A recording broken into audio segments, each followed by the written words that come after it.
Hello student, today we will discuss on ecosystem. In previous class we have already discussed about the definition of ecology, definition of ecosystem, different component of ecosystem and connectivity between different component of ecosystem. Today we will discuss on ecosystem, types of ecosystem, biotic and abiotic component of ecosystem, and interrelation between biotic and abiotic component of ecosystem. Okay, the ecosystem is a biological environment consisting of the all living organism, means biological environment which is also called biosphere. ऐसा environment जिसमें जीव रहता है, जीव के चारों तरफ जो सराउंडिंग्स रहती है ना, और उसके सराउंडिंग्स में फिजिकल फैक्टर्स भी हो सकते हैं, लिविंग फैक्टर्स भी हो सकते हैं. तो ऐसी सराउंडिंग जिसमें लिविंग फैक्टर्स होते हैं उनको बायोटिक कंपोनेंट कहते हैं या बायोटिक फैक्टर्स कहा जाता है. Means which is also called biosphere, जिसमें जीव रहता है और लिविंग ऑर्गेनिज्म से बना रहता है. Means an ecosystem is a biological environment consisting of all the living organisms or biotic component in particular area, and the non-living or abiotic component such as air, soil, water, sunlight, with which the organism direct interact, means जिसके साथ organism सीधा interact होता है, सीधा उसका effect पड़ता है या इंटरेक्शन होती है. मीन्स इकोलॉजी की डेफिनेशन के अकॉर्डिंग भी अपन चलें तो interaction between environment and biota, पर्यावरण और जीव, पर्यावरण और सजीव या सराउंडिंग्स और सजीव के बीच में जो आपस में अन्योन्य क्रिया होती है, इंटरेक्शंस होते हैं, उनको इकोसिस्टम के अंदर अध्ययन किया जा सकता है. मीन्स एक लिविंग बीइंग्स या एक जीव कहीं रहता है तो उसके सराउंडिंग्स में सबसे पहले एटमॉस्फेयर आएगा. एटमॉस्फेयर में एयर होगी तो एयर के साथ उस लिविंग बीइंग्स का क्या रिएक्शंस होती है, मीन्स एयर उसके साथ क्या इम्पैक्ट डालती है और लिविंग बीइंग्स एयर के साथ क्या इंटरेक्शंस करते हैं. इस कंसेप्ट को इकोसिस्टम कहा जाता है. और इसी तरह से एयर के साथ, एयर के अलावा सॉइल के साथ, वाटर के साथ, सनलाइट के साथ लिविंग बीइंग्स का क्या इंटरेक्शंस रहता है, ये इस पे क्या इम्पैक्ट डालता है, ये इसके लिए क्या इम्पैक्ट डालता है, उन सब की स्टडी इकोसिस्टम के अंदर आएगी. इकोसिस्टम को बेसिकली 2 इक्वल पार्ट्स में डिवाइड किया गया है. Biotic ecosystem, biotic component of ecosystem and abiotic component of ecosystem. Either we can say biotic factor of ecosystem and abiotic factor of ecosystem. Biotic factor में वो सभी component आएंगे जो living beings, जीव या जीव से रिलेटेड होते हैं या सजीवों से रिलेटेड होते हैं. एबायोटिक फैक्टर में वो सभी फैक्टर आएंगे जो नॉन लिविंग होते हैं, just like soil, water, sunlight, air and so on. इसी तरह से अगर अपन बात करते हैं बायोटिक फैक्टर क्या क्या इफेक्ट डाल सकते हैं और एबायोटिक फैक्टर किस किस पे इफेक्ट डालते हैं. मीन्स बायोटिक में कौन कौन से इस पे इफेक्ट, जैसे सनलाइट है, सनलाइट बायोटिक फैक्टर पे इफेक्ट डालती है. टेम्परेचर है, बायोटिक फैक्टर पे इफेक्ट डालते हैं. प्रेसिपिटेशन है, biotic factor means living beings पे इफेक्ट कौन सा डाल सकते हैं. वाटर एंड मॉइस्चर है, वो भी लिविंग बीइंग पे इफेक्ट डालते हैं. सॉइल एंड केमिकल कंपोनेंट है, वो भी लिविंग बीइंग पे इफेक्ट डालते हैं. इसी तरह से जो लिविंग बीइंग है वो बायोटिक पे क्या इफेक्ट डालता है, कौन कौन से लिविंग बीइंग्स हो सकते हैं. जैसे ए बायोटिक में primary producer, herbivorous primary producers होते हैं, जैसे घास वगैरह होती है, इनको प्रोड्यूसर्स कहते हैं, प्राइमरी प्रोड्यूसर्स कहते हैं. हर्ब्स को प्राइमरी प्रोड्यूसर्स में इंक्लूड किया गया है. देन हर्बीवोरस उनको कहते हैं जो घास वगैरह या हर्ब वगैरह को खाते हैं. ये कंज्यूमर लेवल फर्स्ट में आते हैं. है ना। हर्बीवोरस, हर्बीवोरस ऐसे जीव जो हर्ब से पे अपनी लाइफ साइकिल कंप्लीट करते हैं, हर्ब पे डिपेंड रहते हैं। हर्ब पे डिपेंड रहने वाले जीवों को जो खाते हैं उनको कार्निवोरस कहते हैं। और कार्निवोरस के बाद में जो ओमनीवोरस की कैटेगरी आती है वो हर्बीवोरस को भी खाते हैं, कार्निवोरस को भी खाते हैं, हर्ब्स को भी खाते हैं और एनिमल्स को भी खाते हैं। वो सर्वाहारी है, सब कुछ खाते हैं। तो ये कंज्यूमर लेवल 3 कहलाएगा। देन डिटीरियो वायरस, ये इनका डिटीरिएशन करते हैं, उनको एक्सपोज करते हैं और वापस सॉइल के साथ उनको डिकम्पोज भी कर लेते हैं। और अल्टीमेट जो लिविंग बींग्स है वो सॉइल के साथ डिकम्पोज होकर के सॉइल में मिल जाता है। इसी तरह से टाइप ऑफ इकोसिस्टम की अगर अपन बात करते हैं तो इकोसिस्टम 2 तरह के होते हैं, natural ecosystem and artificial ecosystem. ये एक ग्राफ लाइन प्रेजेंटेशन है जिसके थ्रू आपको एक्सप्लेन किया जा रहा है कि इनमें अपन ये पढ़ेंगे। Ecosystem, there are 2 type of ecosystem, natural type of ecosystem and artificial type of ecosystem. Natural type of ecosystem जो होते हैं वो अपना आप बने हुए रहते हैं, है ना।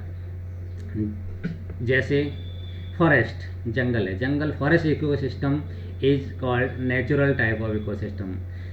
Then also grassland ecosystem is included in natural type of ecosystem. Aquatic ecosystem is also called in include in natural ecosystem, and desert is also natural ecosystem. Artificial ecosystem is also differentiated into 3 parts: terrestrial ecosystem, microbial ecosystem and aquatic ecosystem. Means artificial type of ecosystem का जो first base होगा वो अर्थ पर पाए जाने वाले, भूमि पर पाए जाने वाला इकोसिस्टम जो मैन मेड इकोसिस्टम होता है या उसको मैन के थ्रू डेवलप किया हुआ इकोसिस्टम होता है, वो होता है आर्टिफिशियल इकोसिस्टम। माइक्रोबियल इकोसिस्टम भी हो सकता है, जैसे आर्टिफिशियल एनवायरनमेंट में माइक्रोब्स को कल्चर करके फूड प्रिजर्वेशन और अदर थिंग्स के लिए जो प्रिपेयर किया जाता है, that is microbial, artificial type of microbial ecosystem. And aquatic ecosystem, man made aquatic concern, जैसे जस्ट लाइक वाटर स्टोरेज करने के लिए मैन मेड कोई टैंक वगैरह होता है जिसमें इकोसिस्टम को डेवलप किया जाता है, तो that can be called aquatic, artificial type of aquatic ecosystem. Just like natural ecosystem की अगर अपन बात करते हैं तो नेचुरल इकोसिस्टम ऐसा होता है सेल्फ ऑपरेटिंग सिस्टम होता है। इसको दूसरी तरह से, दूसरे वे में इसको सेल्फ ऑपरेटिंग इकोसिस्टम भी कहा जाता है। This system operated by them self, अपना होता है under natural condition without any major interference by man, उसमें आदमी या मैन के इंटरफेरेंस के बिना अपना आप चलता है। आर्टिफिशियल टाइप है वो ह्यूमन इंटरफेरेंस या मैन इंटरफेरेंस या मैन कंट्रोल या ह्यूमन बींग्स के ऑपरेट करने से ही वो चलता है ना। तो अब इसके मैन सिस्टम में मैन कैरेक्टर्स क्या क्या हैं, these are further divided into following ecosystem. जो नेचुरल इकोसिस्टम है उसको इन इको सिस्टम में डिफरेंशिएटेड किया गया है। फर्स्ट है टेरेस्ट्रियल इकोसिस्टम, ज़मीन पर पाए जाने वाले प्राकृतिक या नेचुरल इकोसिस्टम में का जो बेस्ट एग्जांपल आता है वो फॉरेस्ट आता है, ग्रासलैंड आता है, डेजर्ट आता है एंड वेटलैंड्स इकोसिस्टम भी इसी में इंक्लूड किया गया है ना। सेकंड पार्ट करते हैं aquatic ecosystem may be further distribute as wetland ecosystem, है ना। ये 2 टाइप का होता है aquatic, fresh water ecosystem and marine water ecosystem.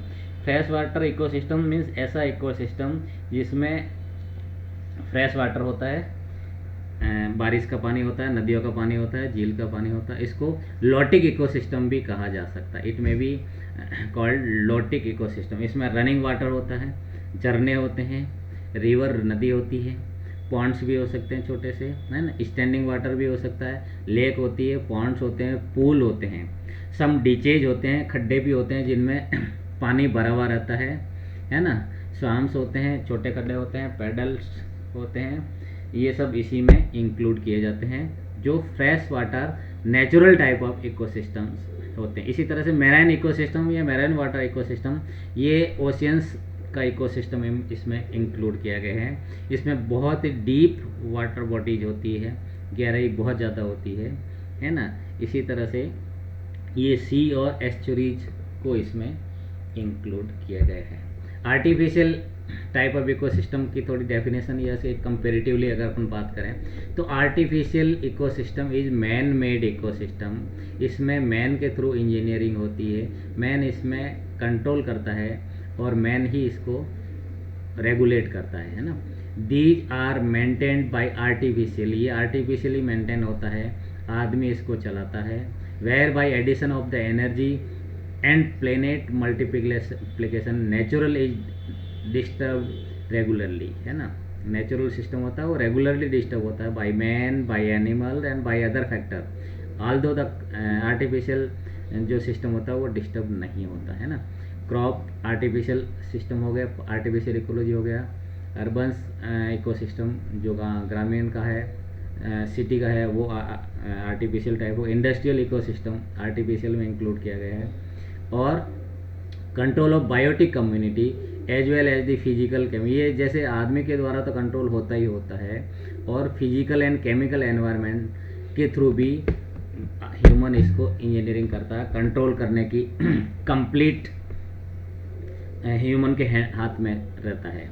Third बात करते हैं space ecosystem is also recognise as one of the ecosystem. Space ecosystem भी आता है जो नेचुरल इकोसिस्टम के में ही इंक्लूड किया जाएगा।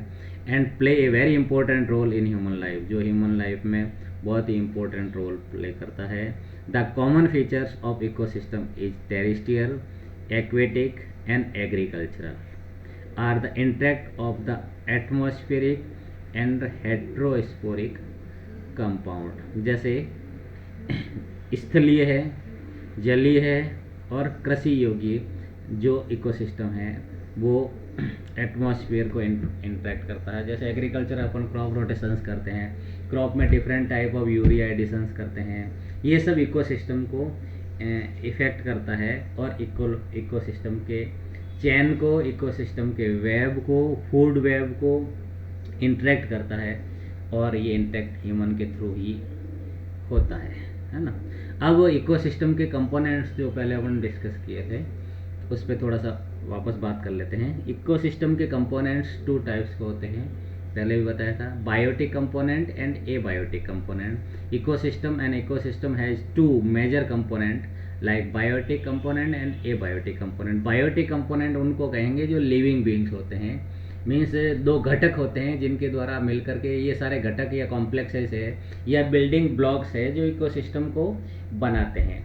तो इकोसिस्टम दो तरह के बिल्डिंग ब्लॉक्स में किसी से निर्मित होता है, से बना हुआ रहता है, जैविक घटक और अजैविक घटक, biotic component and abiotic component, या living component and non living component कहा जाता है। फर्स्ट ऑफ ऑल अपन बायोटिक या लिविंग या जैविक घटक की बात करते हैं।